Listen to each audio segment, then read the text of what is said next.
Hello everyone, in this record I'm gonna read the 5 of speakers here. Okay, and now let's get started. Speaker 1. I think that even up until just a few years ago, we could never have imagined how our behavior would change with regards to using mobiles and tablets. I know that I would find it incredibly difficult to live without my mobile.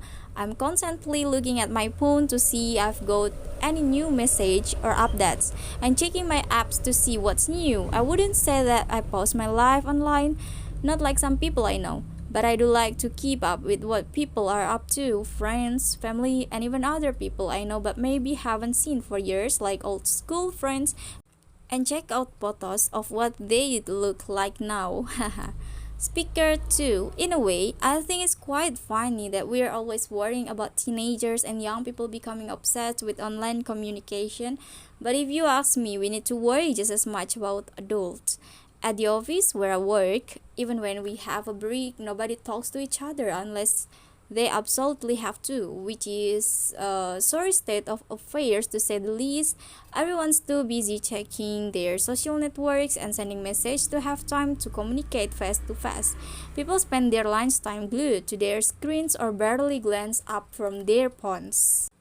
Even during meetings, people can't resist subtly checking their phones, and what really irritates me is when you are trying to talk to someone and they remove interested in looking at their phone than paying attention to what you're saying. Even though you are right in front of them, pubbing, I think it's called. Speaker 3. I was listening to this discussion on the radio the other day talking about online communication, and they were talking about FOMO, or what was it? Fear of missing out, which apparently is a kind of modern day psychological syndrome which we are affected by because of our obsession with online communication. Basically, they were saying the reason why people feel that they have to be connected 24/7 and communicate everything they're doing and keep up with everything that other people we know are doing is down to this fear of missing out. We're worried that everyone is having more fun than us or doing something more exciting than us. They also said that because we're spending more time communicating in the online world, we're losing the ability to enjoy the present. Speaker 4. My generation is so different to my parents. I mean, they're always telling me that they grew up in a world without mobiles and social networking and they manage fine. Hard to imagine how they arranged to meet their friends without a phone, but they say they did. I had so many arguments with them while I was growing up until they let me have my first smartphone, but they didn't let me have Snapchat or Instagram or anything like that. It's not the end of the world, they'd say. They just didn't understand that that's the way people my age communicate with each other.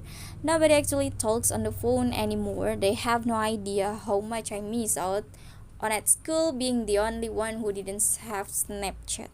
Also at school, we had loads of talks and stuff on how to stay safe online, and most of us knew that anything you post online was going to be there forever. Speaker 5.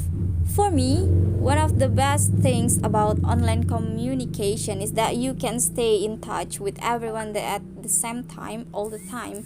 You know exactly what's going on, when and where, so you never miss out on anything. I love the fact that you can update all your friends on what's going on in your life, and they can respond immediately with a like or a comment, so you feel like you're together with people even though you might be completely alone sitting on a bus or at home.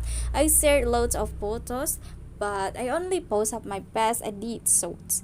I hate it when people I know post photos of me not looking my best.